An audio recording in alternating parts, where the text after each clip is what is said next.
Io sono Sebastiano Greco. Io mi chiamo Andrea Adamo. Ibrahim Dumbuya.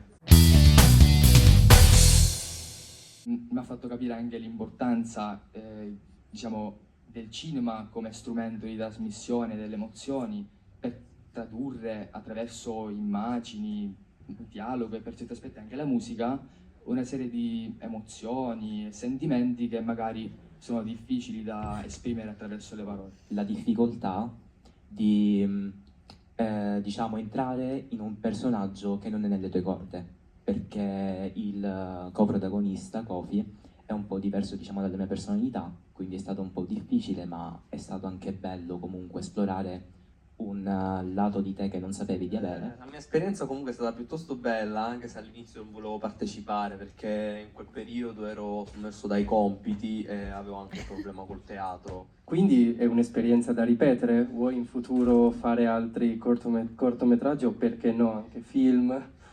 Allora, cortometraggi e film, comunque io ci sto ancora pensando, anche se non so se vorrei continuare su questa strada, perché comunque è una strada anche molto difficile e per ripetere una scena c'è bisogno di varie e varie riprese fino a che non viene bene e devi anche impegnarti tu personalmente nel fare il ruolo. Io ho dovuto ripetere un sacco di volte delle scene che non andavano bene oppure che ci metteva un po' troppa enfasi e ci sono state delle volte in cui ho riso talmente tanto perché non riuscivo a fare la parte bene, poi alla fine comunque riprovandoci ci sono riuscito.